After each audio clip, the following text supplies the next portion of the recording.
रात को 10 बजे वो किचन में अपने लिए चाय बना रही थी जब वो अचानक किचन में आया था। वैसे वो उस घर का मर्द था जो किचन में कदम रखना भी तौहीन समझते थे, लेकिन पता नहीं इस वक्त कैसे आ गया। क्या कर रही हो तुम? चाय बना रही हो, उसने रूखे अंदाज में जवाब दिया। इतनी रात को क्यों जाग रही हो तुम? जाकर सो जाओ, वो हुक्म देने वाले अंदाज में बोलो। इस घर में लड़कियों का देर रात तक जागना भी जुर्म था। क्या ये भी तुम्हारे आगा साहब का हुक्म है? नहीं, ये मेरा हुक्म है। अगर ये आगा साहब का हुक्म है तो मैं नहीं मानूंगी, और अगर तुम्हारा हुक्म है तो बिल्कुल नहीं मानूंगी। वो मुस्कुराते हुए उसे गुस्सा दिलाने की कोशिश कर रही थी और वो हंसते तवक्का गुस्से से लाल हो गया। उसे गुस्सा जल्दी आता था। बकवास बंद करो, जब कह दिया जाकर सो जाओ तो बहस क्यों कर रही हो तुम? मेरी मर्ज़ी, मैं जब चाहूँ सो जाऊँ। तुम कौन होते हो हुक्म चलाने वाले? वो चिल्ला उठी। फिर से तुम आप बोला करो मुझे। वो गुस्से से ठंडी सांस लेकर रह गई। मैं जा रहा हूँ, 2 मिनट बाद तुम कमरे में दफ़ा हो जाना। वो किचन के दरवाजे पर गया और अचानक कुछ याद आने पर वापस मुड़ा। तुम्हारा दुपट्टा कहाँ है? मेरा दुपट्टा कमरे में है। अगर दुपट्टों का ज़्यादा शौक़ है तो ख़ुद पहन लो। चाय का कप ट्रे में रखते उसके जाने से पहले वो किचन के दरवाजे से बाहर चली गई। सिकंदर ने गुस्से से अपनी हथेली दरवाजे पर मार दी। वो आगा जान और ताया के सामने दुपट्टा लेती थी, लेकिन उसे इतनी अहमियत नहीं देती थी और ना ही उसे डरती थी जैसे वो चाहता था वो उससे डरे, उसकी हर बात पर सर झुकाकर जी हाँ कहे। लेकिन वो ऐसा कैसे करती? एक तो वो दोनों बचपन ही से एक ही घर में बड़े हुए, ऊपर से बचपन की मंगनी भी उसके दिल में सिकंदर के लिए नफ़रत पैदा कर दी थी। ख़ानदान में बरसों से चली आ रही रस्म व रवाज का वो भी शिकार होगी। उसे बचपन से ही सिकंदर और आगा जान की हुक्मिया अंदाज से नफ़रत हो गई। आखिर समझ कर वो दूसरों की ज़िंदगी का फ़ैसला करते हैं और सोचते हैं पूरा घर उनकी मर्ज़ी के मुताबिक ज़िंदगी गुजारे। सिकंदर ने बचपन में भी उसके साथ यही किया, यही रौब, यही हुक्मनामा। फ़लाँ के साथ ना खेलो, फ़लाँ तेज़ खेलो, फ़लाँ मेरे साथ खेलो, ये करो वो करो। उसे नसूलों और इन बंदिशों से चिढ़ हो गई और आज इतने बरस बाद उसकी वो छोटी छोटी बातों पर चिढ़ जाना सिकंदर के लिए नफ़रत की एक ऐसी दीवार बन गई जो कभी नहीं टूट सकती थी। वक्त बदल गया, कई बरस बीत गए, लेकिन सिकंदर और आगा जान के रवैये में उसने रत्ती बराबर भी तब्दीली नहीं देखी। उनकी जो हुक्म चलाने वाली आदतें वो बचपन से देखती आ रही थी, वो अब भी वैसी थी। कभी कभी उसे लगता सिकंदर आगा जान का दूसरा रूप लेकर पैदा हुआ है और वो किसी इंसान के साथ ज़िंदगी गुजारे तो 2 लम्हे भी नहीं गुजार सकती। ये सुबह का वक्त था। घर के सारे मर्द इस वक्त ज़मीनों की तरफ या पंचायत की तरफ निकल जाते। सिकंदर या तो दोस्तों की तरफ निकल जाता या गाड़ी और लॉन्ग ड्राइव के लिए निकल जाता और रात को वापस आ जाता। आगा पंचायत के सरबराह थे और अक्सर गांव वाले लोग उन्हीं से अपने घरेलू मामलात हल करवाते थे, यानी जो तावीज़ लिख के देता था। उम्र दराज के वो आमिल खुद बेचारा जवानी में मर गया। आगा जान का अपने घर जिन मसाइल का शिकार था, उनके अपने घर की औरतें आज़ादी के लिए तरस रही थीं और वो गाँव जाकर उनके घरेलू मसाइल हल करते थे। वो कई बरस पहले ही शहर में शिफ्ट हो गए थे। उनका घर मेन रोड पर एक बहुत बड़ी इमारत थी। शायद ही ऐसी इमारत आसपास किसी और की हो, लेकिन शहर में रहाइश पज़ीर होने के बावजूद भी आगा जान की सोच न बदली और वो शहर में भी वही गांव वाले कानून लागू करने की कोशिश कर रहे थे। सिकंदर के अलावा फ़िरोज़, ताया और उनका बड़ा बेटा दिलावर फ़िरोज़ के ख़यालात भी आगा जान से मुख्तलिफ न थे, लेकिन वो आगा जान की तरह हद से ज़्यादा शिद्दत पसंद नहीं थे। उनके बरअक्स सिकंदर हूबहू आगा जान की कॉपी था और सिकंदर से नफ़रत की सबसे बड़ी वजह भी यही थी। वो किचन में आई जहाँ अम्मी और सोबिया भाभी नाश्ता बना रही थी। अम्मी उससे भी किचन में काम करने के लिए फ़ोर्स करती रहती थी, लेकिन वो किचन में कम ही जाती थी। किचन का सारा काम अम्मी, सोबिया भाभी या फिर नरमीन संभालती थी। घर में कोई मुलाजिम नहीं था, घर के सारे काम खुद करने पड़ते थे। पहले तो अनम भी किचन में हाथ बटाया करती थी, लेकिन अब जब से उसकी शादी की डेट फिक्स हुई थी, ताई ने उसे किचन में आने से मना कर दिया। ताई खुद भी किचन में काम नहीं आती थी, अगर आती भी तो बस हुक्म चलाने। इस घर का एक भयानक असूल और भी था, जब तक घर के सारे मर्द खाना ना खाने तब तक सारी औरतें भूखी रहेंगी। ऐसा कहाँ होता है आज के ज़माने में, लेकिन बाकी रस्मों की तरह वो इस रस्म को भी फजूल और ऐब मकाना समझती थी। उसे जब भी भूख लगती वो किचन में या अपने कमरे में जाकर खाना खा लेती थी। कहीं जा रही हो तुम? सोबिया भाभी ने उसे गौर से देखा। शायद उसकी तैयारी से उन्होंने यही अंदाज़ा लगाया था। अम्मी ने भी करेले काटते हुए नज़र उठाकर उसे देखा। हाँ, वो मैं ज़रा बाहर जा रही हूँ। उसने नज़रें चुराते हुए फ्रिज से पानी की बोतल निकाली। कहाँ जा रही हो? अब की बार अम्मी ने सवाल किया और उनके लहजे में तशवीश के साथ साथ गुस्सा भी था। ज़ोया की तरफ जा रही हूँ। और कहाँ जा रही हूँ? बोतल वापस रख कर वो जाने के लिए मुड़ी। घर के मर्दों के आने से पहले लौट आना कम वक्त, वो ठंडी सांस लेकर बाहर आई, जाने वो दिन कब आएगा जब उसे घर से जाती हुई अम्मी की ये लाइन नहीं सुनने को मिलेगी। जब तक वो सही सलामत घर वापस ना आ जाती अम्मी तब तक घर में बैठकर दुआएं करती रह होती कि घर का कोई मर्द ना वापस आ जाए। ताई के अलावा ऐसा कोई नहीं था जो उसकी चोली कर दी, लेकिन ताई का इलाज भी उसने ढूंढा हुआ था। कई बार ताई खुद भी झूठ बोल बोल कर इधर उधर हुई हैं, तो वो उनकी ऐसी कमज़ोरी को लेकर उन्हें ब्लैकमेल करती रहती थी। यानी आप मेरे बाहर जाने के बारे में किसी को ना बताओ, मैं आपके बारे में किसी को नहीं बताऊंगी। ये सौदा काफ़ी अरसे से जारी था। वो घर से बाहर आई, सामने पोर्च में खड़ी दो नई गाड़ियों पर उसकी नज़र पड़ी। इस घर में सामान के अलावा भी 2 गाड़ियाँ इजाफी थी, लेकिन उन्हें चलाने की हिम्मत किसी की नहीं थी। आगा जान औरतों की ड्राइविंग के भी सख्त खिलाफ थे, इसलिए उन्हें जब भी बाहर जाना होता वो कोई रक्षा या टैक्सी इस्तेमाल करती। वो कुछ और आगे आई तो उसे सामने से आती अनम दिखाई दी, जो दरवाजे के पास से अंदर की तरफ बड़ी तेज़ी से आ रही थी।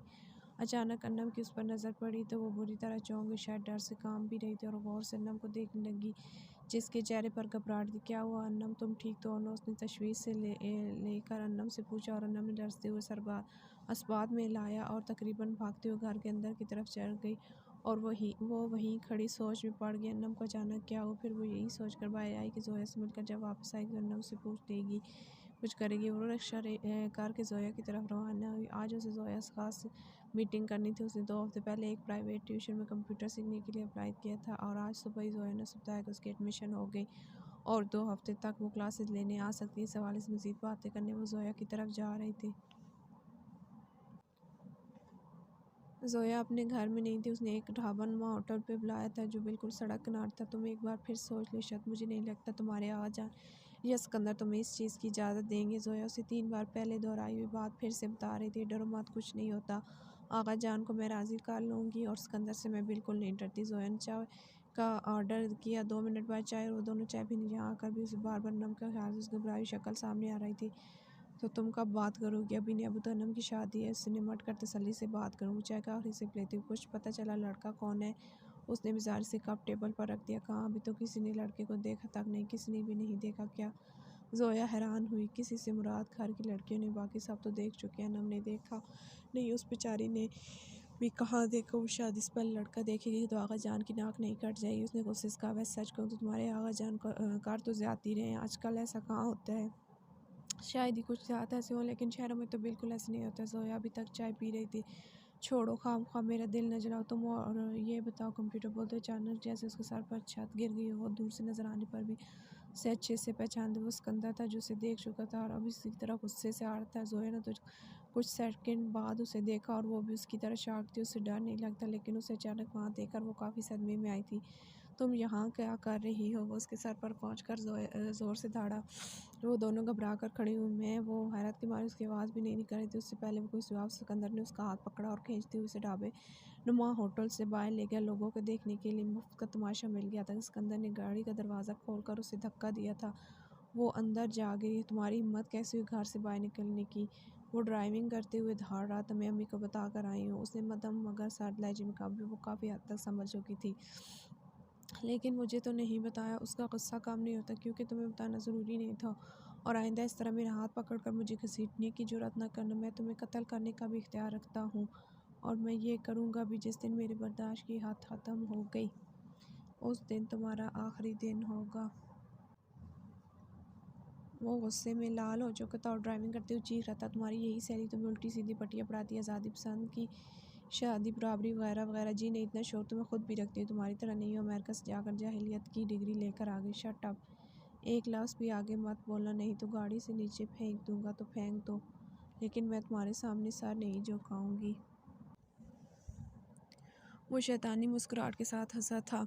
ये तो वक्त बताएगा, बस कुछ दिन और इंतज़ार कर लो, फिर तुम्हारा सर, तुम्हारी आंखें, सब कुछ मेरे सामने झुकी हुई होंगी। तब सारे हिसाब बराबर करूँगा मैं। वो घर पहुँच चुके थे। सिकंदर तेज़ी से उतर कर दरवाज़ा खोला और उसका हाथ पकड़कर उससे बाहर खींचा और उसे गुस्से से खींचता हुआ अंदर ले जाने लगा। वो मुज़ाहमत करती, हाथ छोड़ो मेरा। वो उसे खींचता हुआ लेकर जा रहा था। सामने नरमीन और सोबिया भाभी खड़ी थी। सीढ़ियों पर ताई भी आ गई। क्या हुआ सिकंदर, क्या कर दिया इसने? उसने ताई को मुकम्मल नज़रअंदाज किया और उसे उसकी माँ के पास ले आया और ज़ोर से धक्का दिया। वो बेड पर जाकर मुंह के बल गिरी। ताई, नरमीन और सोबिया सभी कमरे में जमे। संभाले अपनी बेटी को, आइंदा अगर ये मुझे घर के बाहर नजर आई तो इसकी टांगें तोड़ दूंगा। उसने गुस्से से सादिया बेगम से कहा और बाहर निकल गया। खुदा का खौफ करो सादिया, संभाल कर रखो बेटी को, हाथ से निकलती जा रही है। उज़मी ताई भी अम्मा को सुना कर चली। अम्मा ने भी उसे 2-4 थप्पड़ लगाए तो वो वैसी ऊंधे मुँह पड़ी रही। जाने क्यों उसे रोना आ रहा था अपनी बेबसी पर और लोगों की बेहिसी पर। काश वो इतने मजबूर न होते या आगा जान के रहमो करम पर न होते। 1 घंटे तक वो ऐसी ऊंधी पड़ी सिसकती रही। कमरे में कोई नहीं आया और उसे 1 घंटे में उसके अंदर से नफरत का लेवल हाई हो चुका था। फिर जाने उसे क्या ख्याल आया। वो तेज़ी से उठी और आंसू रगड़ कर कमरे से बाहर निकली और सिकंदर के कमरे में पहुंच गई। वो सुकून से बेड पर पाँव फैलाकर लैपटॉप देख रहा था और यूं तेज़ी दरवाज़ा खुलते और उसे कमरे में देखकर वो बुरी तरह चौंक गया। उसे नहीं याद हो कभी उसके कमरे में आई हो। अपनी ज़िंदगी की सबसे बड़ी खुशफहमी से बाहर निकलो सिकंदर। फिरोज़ वो इसके पास खड़ी होकर चिल्ला रही थी, मैं या तो मर जाऊंगी या फिर बगावत कर जाऊंगी, लेकिन तुमसे कभी शादी नहीं करूंगी। यही 2 जुमले वो यहाँ आई थी और बोलकर उसी तेज़ी से बाहर निकली। सामने से ताई आती दिखाई। उनके हाथ में कोई खाने की डिश थी। सिकंदर अभी तक उसके कमरे में आने और कहे गए जुमलों पर गुमसुम सा होकर बैठा हुआ था। तुम यहाँ क्या करने आई हो? उन्होंने बरहमी से पूछा। अपने बेटे से पूछ लें, वो 2 टोक अंदाज में बोल कर बाहर निकली। देखा तुम मुझे ये इसलिए ज़हर लगती है, तभी कहती हूँ इस मनहूस से शादी न करो। ताई गुस्से से सिकंदर के पास, एक बार शादी हो जाने दे अम्मी, फिर देखता हूँ ये कैसे नहीं सुधरती। वो किसी सोच में गुमसुम बोला, क्या इससे शादी करना ज़रूरी है? एक से बढ़कर एक लड़की है तुम्हारे लिए। ये मेरी ज़िद है अम्मी, देखता हूँ कैसे नहीं करती मुझसे शादी। दिल का भड़ास निकाल कर वो छत पर ठंडी हवा ले चल लिया और 2 घंटे तक वो वहीं बैठी सोचों में घूम रही। दिल की जलन काफ़ी हद तक कम हो चुकी थी। वो अब पुरसुकून थी। उसे नहीं मालूम उसके बाहर जाने और होटल में जोया से मिलने वाली खबर आगा जान तक कैसे पहुंची, लेकिन जब सोबिया भाभी उसे छत पर बुलाने आई कि आगा जान तुम बुला रहे, तब उसे सच में घबराहट हुई। उसे यकीन था ये खबर आगा जान तक पहुंचाने वाला सिकंदर था, जो अपनी बेइज्जती बर्दाश्त नहीं कर सका। सिकंदर के लिए उसके दिल में मज़ीद इजाफा हुआ। आगा जान हाल में अकेले नहीं थे, पूरी फैमिली वहाँ खड़ी थी और वो भी सुकून से एक साइड पर संजीदगी से खड़ा था। उसने एक नफ़रत भरी नज़र सिकंदर को देखा। आगा जान ने कोई बात बोलने से पहले उसे थप्पड़ मारा था। यकीनन सिकंदर उन 2 घंटे तक काफ़ी आग बगोला कर चुका था। ये कोई पहला थप्पड़ नहीं था जो उन्होंने उसे मारा। तुम क्या समझती हो हम बेवकूफ़ है? तुम घर से बाहर चली जाओगी और हमें खबर नहीं होगी। उनकी गरजदार आवाज़ पूरे हाल में सुनाई दे रही थी। हर तरफ सन्नाटा था। वो कई बार पहले भी घर से अकेली बाहर जा चुकी थी और आज पकड़े जाने पर घर के मर्द खुद को होशियार समझ रहे थे। ये क्या हरकत है ईशा? जब तुम जानती हो इस घर से बाहर कोई लड़की अकेली नहीं जाती तो फिर तुम क्यों गई? फ़िरोज़ ताया भी काफ़ी गुस्से में नज़र आ रहे थे। उसने नज़र उठाकर फ़िरोज़ ताया को देखा। आगा जान मज़ीद सुलग गए। ऐसे घूर कर क्या देख रही हो? नज़रें नीचे करो। आगा जान उसकी उठी हुई नज़रों से आग बगौला हो गए। माफ़ कर दे आगा जान, आइंदा नहीं जाएगी। सादिया रोते हुए आ गई। तुम चुप करो पहले, ये सब तुम्हारी गलत तरबियत का नतीजा है। बेहतर यही होगा तुम और तुम्हारी बेटियाँ हमारी बात समझ जाओ, नहीं तो अपनी दोनों बेटियों को लेकर निकल जाओ मेरे घर से। आगा जान हतमी फैसला सुनाकर वहाँ से किसी तूफ़ान की तरह चले गए। वो काफ़ी देर तक सिकंदर को घूरती रही। वो भी उसे गुस्से से देखता रहा। फिर नरमीन उसे कमरे में ले आई जहाँ वो उसे बड़ी देर तक समझाती रही। आज तुम्हारी वजह से आगा जान ने अम्मी को घर से निकलने का कहा। शर्म करो तो हम सबको इस घर से निकलवा कर दम लोगी। उसने गुस्से से नरमीन का हाथ झटक दिया। ऐसे कैसे निकाल सकते हैं वो हमें घर से बाहर? इस घर में अब्बू का भी आधा हिस्सा है और उन्होंने आधे हिस्से के लिए बाकायदा पैसे दिए थे। अब्बू अब नहीं रहे और तुम्हारी इस बात की अब कोई अहमियत नहीं है। इशरत, बेहतर है तुम पूरे ख़ानदान में हम सबको ज़लील न करो। मैं इन पर केस करूँगी कोर्ट में, फिर देखती हूँ कैसे नहीं देते हिस्सा। नरमीन मुंह खोलकर हैरत से उसे देखने लगी। दिमाग तो नहीं ख़राब तुम्हारा? ये क्या अहमकाना बातें कर रही हो? तुम बस देख लेना क्या करती हूँ मैं। वो एक ख़तरनाक इरादे से बोली। नरमीन को यकीन नहीं था वो ऐसा कुछ करेगी।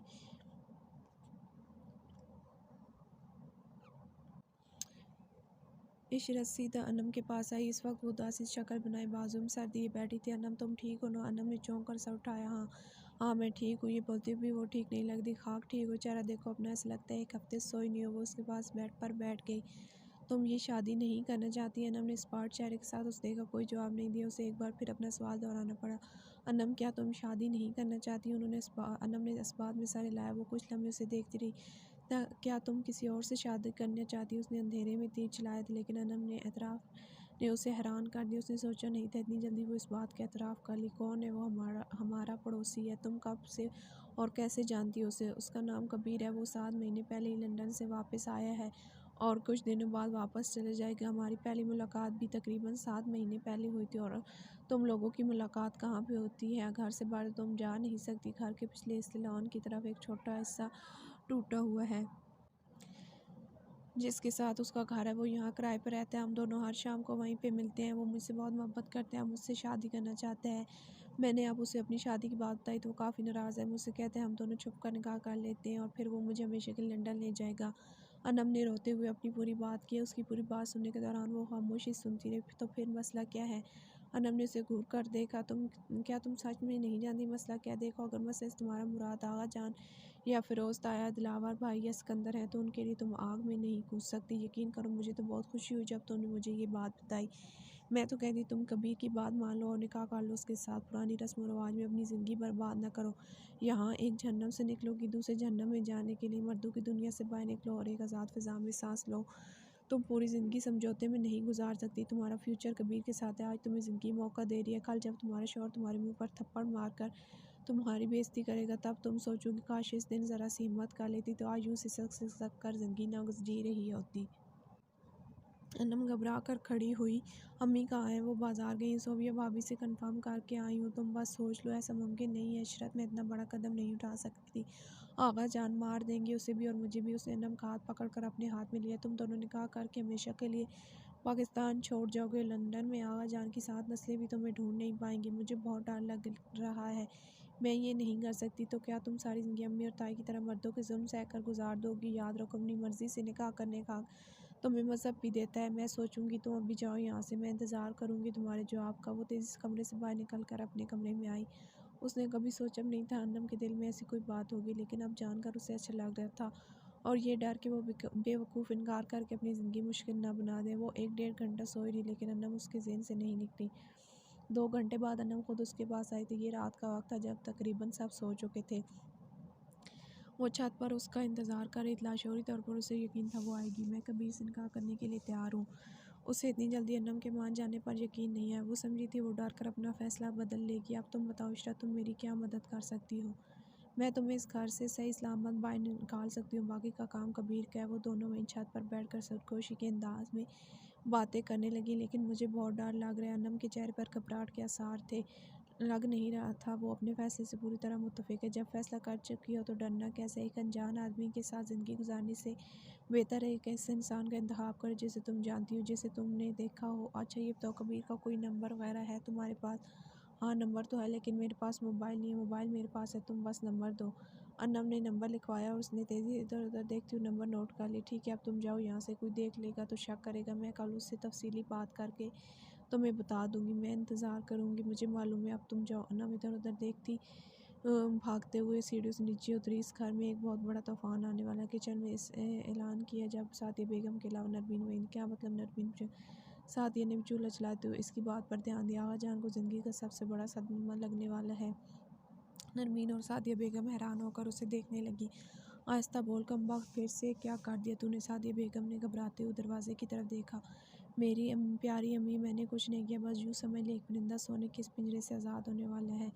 वो दोनों ना समझी कि आलम में उसे देखने लगी। अम्मी, मुझे इसके इरादे ठीक नहीं लग रहे, लगाम डाल के रखें इसको। नरमीन ने तशवीश ज़ाहिर की है। उसको तो खुदा ही संभाले, मुझसे नहीं होती। सादिया बेगम सर पीट कर रह गई।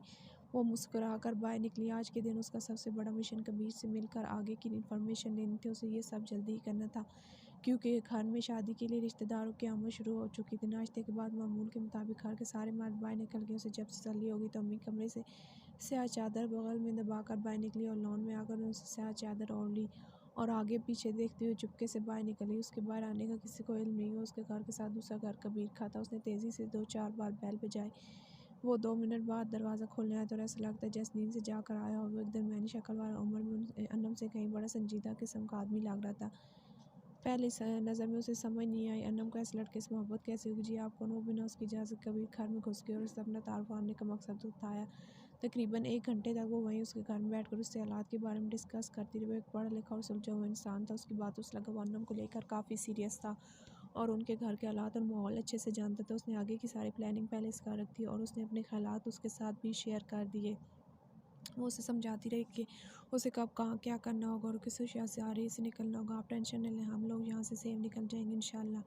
टिकट की कब की कार्रवाई कर रात की, तुम्हें हर बात का अच्छे से ख्याल रखना होगा। आगा जान की रसाई वहाँ तक है जहाँ ये फिर तुम्हारी सोच भी नहीं जा सकती। उसने कबीर को खबरदार किया, और मेरी उड़ान वहाँ तक है जहाँ आपके आगा जान का साया भी नहीं पहुँच सकता।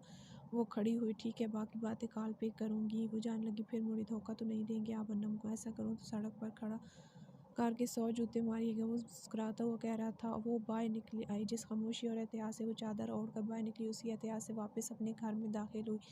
लेकिन मसला ये हुआ, अपने घर में दाखिल हुई तो भागती हुई उज़मी ताई ने देख लिया था, जो लान में पौधों को पानी दे रही थी। उसे देखती ताई चोर चोर चलाने लगी। वो रुकी नहीं और भागती हुई घर के अंदर दाखिल हुई। बाहर हाल में कोई नहीं था। वो तेज़ी से अन्नम कमरे में घुस गया और दरवाज़ा अंदर से बंद कर लिया। फिर उसने तेज़ी चादर उतारी। क्या हुआ इशा, तुम्हारी सांस क्यों फूला हुआ है? भाग कर आई हूँ ताई, हमने मुझे देख लिया क्या? अन्नम का मुँह हैरत से खुल गया। उन्हें शक तो नहीं हुआ? नहीं, तुम बस ये चादर कहीं छुपा दो। उन्होंने चादर उसके हाथ से लेकर बेड के नीचे छुपा दिया। उस वक्त दरवाज़ा ज़ोर से बजा। बाहर ताई अम्मी थी, वो दरवाज़ा खोलने चली गई। ताई उसे अन्नम के कमरे में देखकर हैरान भी और काफ़ी गुस्सा भी। क्या तुम यहाँ क्या कर रही हो? उन्होंने चिल्लाते हुए पूछा। उसके बजाय अन्नम आगे बढ़ी। अम्मी आप इतनी परेशान क्यों? खैर तो घर में चोर घुसा है, तुम दरवाज़ा बंद करो, अपना कहीं कोई जेवर वगैरह ना ले जाए। और तुम? ताई ने कहर भरी नज़रों से देखा। तुम तो दफ़ा हो जो यहाँ से, क्यों आती हूँ? और यहाँ वो चुपचाप इशारे उचाकती वहाँ से चली गई। दिलावर या सिकंदर को कॉल करती हूँ, ताई बड़बड़ाती हुई बाहर निकली। शाम को सारे मर्द इकट्ठा। ताई उन्हें तफसीलात बता रही थी। अन्नम सर झुकाए खड़ी थी और वो सारी सिचुएशन को एंजॉय कर रही थी। समझ में नहीं आता वो फिर वो चोर गायब कैसे हो गया? दिलावर ने कुछ सोच कर कहा था। वो कुछ लेकर तो नहीं गया? फ़िरोज़ ने ताई की तरफ देखा। नहीं, लेकर तो कुछ नहीं गया। हो सकता है वो हमारे शोर मचाने पर डर कर भाग गया हो। तो तुम्हें क्या ज़रूरत थी शोर करने की, बेवकूफ़ औरत? फ़िरोज़ या सिकंदर को गाली काट देती। आगा जान ताई पर बरस रहे थे। वो मुस्कुरा रही थी और सिकंदर उसकी मुस्कुराहट को नोट करके गुस्से से उसे घूर रहा था। पता नहीं इतने सीरियस सिचुएशन में दांत क्यों निकाल रही थी। अच्छा तो यही तो वो तो था वो तूफ़ान? रात को नरमीन ने उससे पूछा। नहीं, वो तूफ़ान अभी बाकी है, ये सिर्फ ट्रेलर था। वो दुपट्टा बेड पर फेंक कर दाएं बेनियाजी से बोली। मुझे तो अभी भी से डर लग रहा है। नरमीन वाकई घबराई हुई थी, लेकिन उसे फ़र्क नहीं पड़ा। अन्नम के साथ उसकी दूसरी मुलाकात रात 10 बजे किचन में, जब सारे घर वाले खाना खाकर रिलैक्स हो चुके थे। अन्नम बर्तन धोने के लिए बहाने से उससे बात कर रही थी और वो भी फ्रिज से पानी निकाल कर पीने का ड्रामा कर रही थी। क्या कहा उसने? अन्नम ने बेचैनी से पूछा। सुबह वो दूर रहे, वो टिकट करवाएगा। और कल रात तुम यहाँ लोग से किस वक्त? रात के 1 या 2 बजे शायद। लेकिन कल तो मेहंदी का फंक्शन, घर में काफ़ी रश होगा। रश में घर से निकलना काफ़ी आसान होगा। घर के दरवाजे खुले होंगे, लेकिन तुम अभी से पैकिंग शुरू कर दो और अभी से शक्ल ना बनाओ। भागने से पहले पकड़ी जाओगी। तो उन्होंने सर हिलाया। बाहर ढोलकी बज रही थी। कुछ लड़कियों ने संगीत की महफिल लगा रखी थी, इसलिए उनकी आवाज़ बाहर नहीं जा रही थी। कोई मसला तो नहीं होगा ना? अल्लाह ना करे, फजूल बातें ना सोचो, अच्छा ही होगा। उसने अन्नम को यकीन दिखाया। वैसे दिल में थोड़ा बहुत वो खुद भी घबरा रही थी। बाहर आई थी और तो लड़कियों ने हल्ला गुल्ला मचाया हुआ था। वो भागती हुई अपने कमरे की तरफ जा रही थी, जब सामने से फ़िरोज़ आया। उसके अंदर कोई बात करते हुए आ रहे थे। उसने रुक कर ताया को सलाम किया। जो अब्बा, ताया ने उसे झड़क दिया। ये क्या उछल कूद कर रही हो? तमीज़ चल। और दुपट्टा कहाँ है तुम्हारा? सिकंदर भी गुस्से से उसे देखता। वो कमरे में है, तो जाकर पहन लो, आइंदा तुम्हें बिना दुपट्टे के ना देखूं। बज़ाहिर तो उसने इस बात में साथ लिया, मगर लगता नहीं था वो दुपट्टा पहनेगी। सिकंदर अलग उसे फातिहाना अंदाज में देख रहा था। जी ताया। वो अपने कमरे में चली आई, दरवाज़ा बंद करके कबीर का नंबर मिलाने लगी।